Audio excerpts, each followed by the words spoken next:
Money FM 89.3. Best of breakfast. Mind your business. Only on Money FM 89.3. That's right. Mind your business with Ahmad Akhtar and Audrey Seek. Audrey, we're going to play a game. Okay. It's called DYK.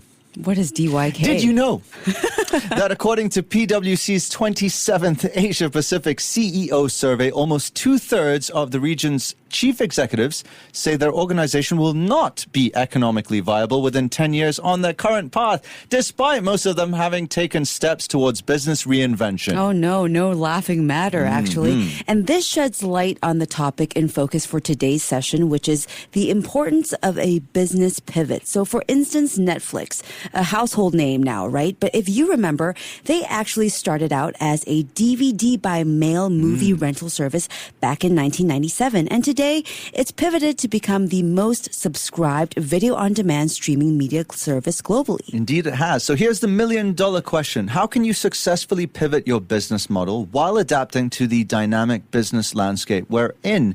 Our next guest has all the secrets, apparently, to pivoting your business to the right path. So without further ado, let's welcome on the show the COO of Sirius Media, Hazel Yap. Good morning. Good morning. Hi. Hi. Good to see you. Hello. First question, why so serious? Oh, God. I get asked all the time. The truth is, content used to be thought as really simple and not exactly serious. So if you think about content, in the past, it's very much content on, kitties, cats, dogs. And then we wanted to really tell people out there that when we share a piece of content, can be a little bit serious. But behind that seriousness, you can bring in the entertainment and whatnot. Hence why we thought, okay, maybe that's a fun name to go with. And indeed, in the last 7 years, that has really helped us when we opened new conversation with people. And I get asked all the time, why are you so serious? Yeah, but maybe not a bad thing being serious, right? I know, right? So you guys are in the media and digital marketing space. Can you share a little bit more about your entrepreneurial journey and how Sirius Media actually came to be? Sure. So Sirius has been around, for about 7 years now. We started as a content marketing agency, and we pride ourselves as good storytellers. And we've been doing a lot of storytelling working closely with our brands. And then what happened was during the pandemic, we saw a shift in the demand of storytelling. We started working very closely with a lot more content creators. And as such, last year, we've decided, me and my co-founder decided to pivot our business from content marketing to solely influencer marketing. And with that, we actually launched our own marketing platform called SiriusFluence.com. That's right. In addition to Sirius Women, Sirius Studios, Sirius Media. So tell us, when a brand comes to you, what are the first steps? How do you help them out? I think, when a brand comes to us, the very first thing that we do is to understand from the clients, what is the message that they want to send out. Having that deep understanding, then that's when we go back to our research, and we are big believers of data. Because we said, data doesn't lie. And with deep data research, that's when we say, okay, that's what the target audience is looking for. That's what people are talking about. And with that, we comes up with actually the creative idea. So once we lock down the creative idea, and usually we give two approach to our client, that's when we say, okay, idea one works. Who out there in the market can create these kind of content? And that's when we do a deep dive search on, who are the available suitable content creators who can actually bring out these messages in their own way. I think influencer marketing, it's all about authenticity. Yeah. Right? So finding the right fit is super important. Okay, so walk us through your business model after you've pivoted to influencer marketing. How do you generate revenue across all of these different verticals that you have? Right. So we kind of dropped Sirius Studio and Sirius Women and said, oh, you know what? We've been through the ups and downs in the last 7 years, from a big organization of as big as 40 people in the house to about 15 now. Right? That was a very deliberate approach. And with that kind of resources, we have to look closely into the work that we do. Right? In this case here, when we talk about revenue, the first thing is when people when client put on a campaign on our website, that's actually a platform fee. So we charge a platform fee. And then there's also a management fee. Okay. And it really depends on, who we are working with, because different content creators actually have different rate cards, let alone the kind of deliverables we want from each of them. Okay, one of your taglines on your website is people pay to avoid advertising, people pay to watch entertainment. Who are some of the famous influencers you've partnered with? Oh, that's a lot of them, actually. I wouldn't necessarily call them famous per se. I think today, actually, when I look at the kind of influencers that we worked with, beyond just your celebrities or your macro influencers, brands are actually pivoting to a lot more micro influencers. Okay. And people like all of us in this room, and even our listeners.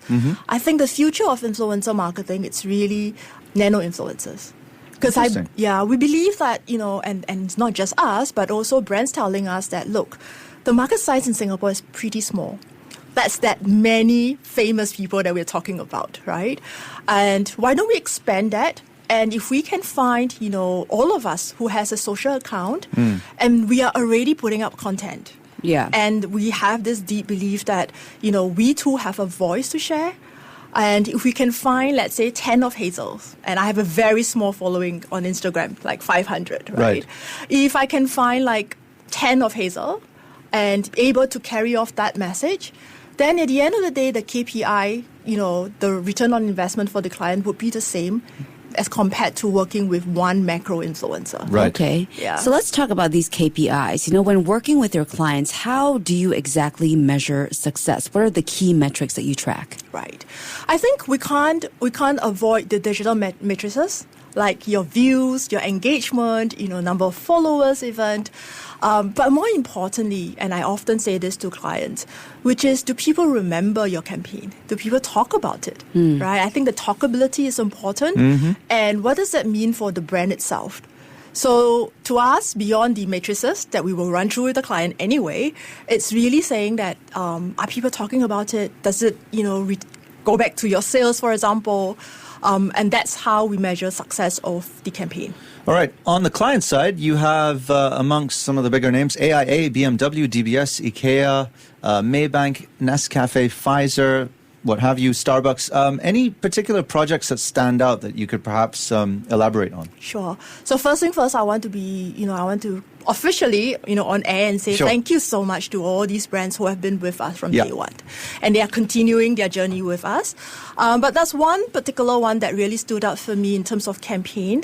Also because I'm a mom myself, is actually working with a toy brand.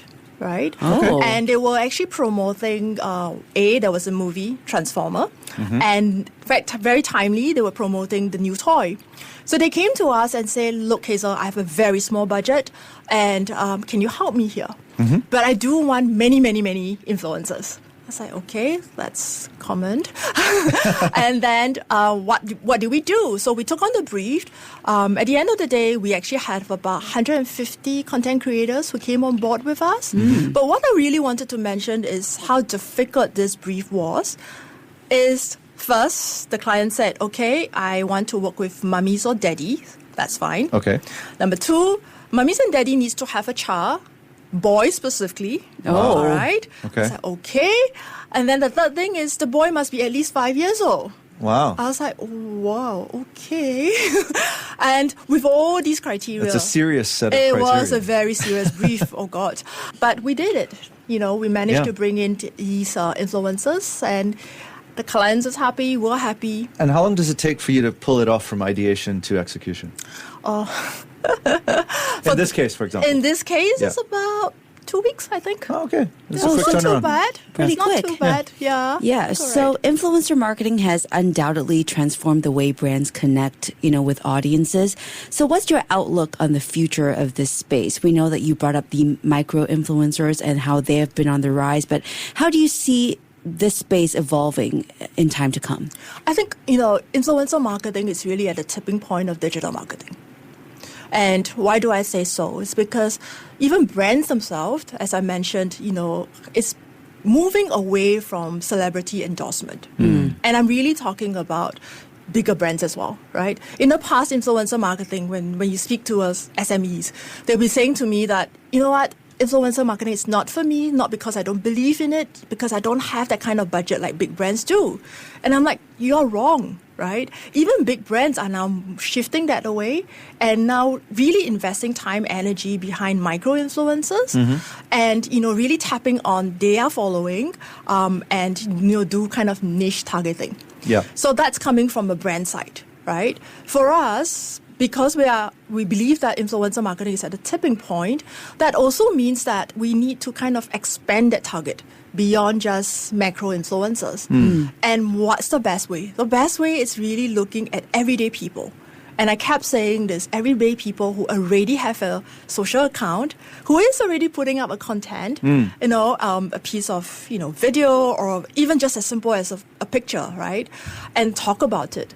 That to me is authenticity. That's, that to me, I believe a lot more of the person putting this up and the family and friends who's following would actually believe what this person is saying.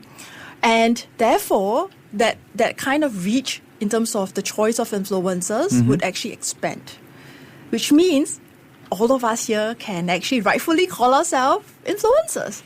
Yeah, is this what you would say is your USP that stands you out from your competition? If brands are listening in now and they want to know, why should I come to Serious Media and not their competition? What would you say? I think it's because we show up. Right. I think that's really important. Showing up means, be there for our clients all the time. Success is easy, right? Celebrating success is always easy. What's difficult is actually the journey getting there. And almost every campaign that we do, that's actually bumps. So, and client knowing that you're there for them during the difficult time actually really help. So I always believe that that's our USP, and it's not so much on pricing, it's not so much on product offering. We're not that special, right? A lot of company is already doing that. Yeah. So I actually have a simple story to share. Sure. So there's this coffee brand from Australia who is actually situated right at the first floor of our building. Okay. And I'm a coffee lover, so I started buying coffee from them and then starting to talking to the team and whatnot. So one day I met the CEO and he was telling me, oh, you know what, I'm actually having a launch this Saturday. And that day itself was Thursday. So I told him what we do, and he's like, oh, you know what, this is really last minute. Do you think you can bring in some influencers on Saturday just to support me for my launch? And I'm like, okay. Today is already Thursday. It's almost 5 p.m. And then went back to the office, told the team about it, and really asked the team, are we confident to pull this off? Because he's expecting at least 50 people. And it's hard because most content creators would have everything planned out for their weekend. Yeah. But we did it. Wow. We kind of dropped everything. We really want to help, these small businesses. And it always helped when I loved coffee. Yeah. And I really liked their brand and the kind of coffee that they produced. We show up, right? That's really helping clients when they are in trouble or when they really need help. And I was so proud of the team. Everyone was really happy on the outcome on Saturday itself. Wow. Fantastic. So that's just 2 days of prep and that's it. It's crazy. Fantastic. I do want to touch on your journey getting here, Hazel. So, pivoting is a big decision, right? It's not something that happens overnight. So when you guys decided to pivot, Be Serious to influencer marketing, can you walk us through some of the biggest challenges that you faced, during this pivot, and how did you navigate them to get to where you are today? Sure. So we didn't start off the company as a influencer marketing agency, which also means we have to learn influencer marketing ground up, right? And that requires a shift in mindset because you're learning something really new. So you have to wear a beginner's mindset to do that. So that's one. Second thing is then hiring the right people and the right team who actually understand influencer marketing. And I must say, I have a really strong team. They don't just deliver good work, but they actually is the know-how. So they know who's up and coming, who is, able to create such content, what is trending, what channel is using, what consumers are consuming. All of those knowledge is important as we do the pivoting. Yeah. Right? So beside people, then the last thing is really building a platform, our very own platform, so that the platform can actually help us to supercharge the growth and the volume of work. Okay. Well, if there's one thing we've learned today is that A well-executed pivot can be a game changer that takes a business to the next level, but it requires some vision and resilience and the courage to embrace change. Hazel, it was great chatting with you. Thank you so much for joining us today. Thank you, guys. Thank yes, you so much. I second that, Hazel. It's been a seriously good conversation. We've had a lot of fun, and so have our listeners. That was Hazel Yap, Chief Operating Officer for Sirius Media. You're listening to Money FM 89.3. To listen to more great interviews, download our podcasts at audio.sg or download the audio app. That's AWEDIO, audio at the App Store and Google Play.